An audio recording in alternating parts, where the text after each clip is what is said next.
माता सीता ने एक ही साड़ी में क्यों बिताया था पूरा वनवास? जानिए क्या थी इसकी खासियत।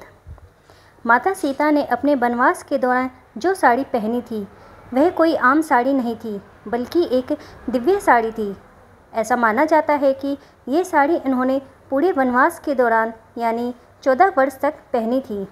ऐसे में चलिए जानते हैं कि ये साड़ी इतनी दिव्य क्यों थी।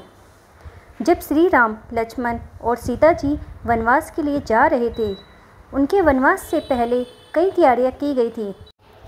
पौराणिक कहानियों के अनुसार वनगमन से पहले एक हवन किया जा गया था, जिसमें उन्हें राज की जिम्मेदारियों से मुक्त रखते हुए एक साधारण वनवासी के जीवन को जीने के लिए प्रण दिलवाया गया था। हवन के बाद तीनों से कीमती वस्त्र, गहने, मुकुट आदि कीमती चीज़ें महल में ही छोड़ने के लिए कहा गया था।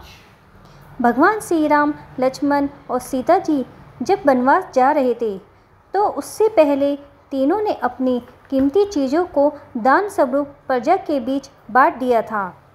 इसके बाद उन्होंने अपने हिस्से का अन्न भी गरीबों में बांट दिया था, क्योंकि एक साधारण वनवासी की तरह तीनों को महल से कुछ भी ले जाने की अनुमति नहीं थी। इसी कारण श्री राम, लक्ष्मण जी और सीता जी महल से अपने प्रिय वस्तु तक नहीं ले जा सकते थे। रामायण कथा के अनुसार जब राम जी को 14 वर्ष के लिए वनवास दिया गया, तब उनकी पत्नी सीता और छोटे भाई लक्ष्मण भी वनवास जाने को तैयार हो गए थे।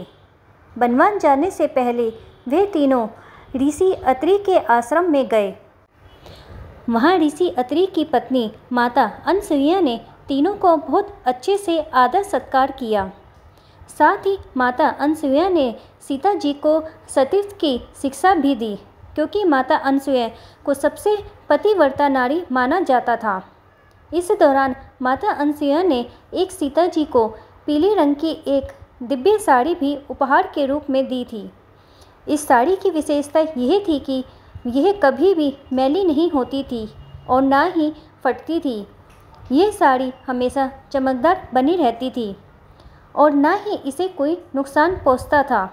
यही कारण है कि माता सीता के पूरे वनवास के दौरान इस साड़ी को पहनने के बाद भी इसे कोई भी नुकसान नहीं पहुंचा और ये एकदम नई जैसी बनी रही है। इसीलिए माता सीता जी ने पूरे वनवास के दौरान एक ही साड़ी पहने रखी। दोस्तों, अगर वीडियो पसंद आई है तो प्लीज़ चैनल को लाइक करें, शेयर करें। इसी तरीके की और वीडियो को देखने के लिए सब्सक्राइब भी करें। वीडियो देखने के लिए आपका धन्यवाद।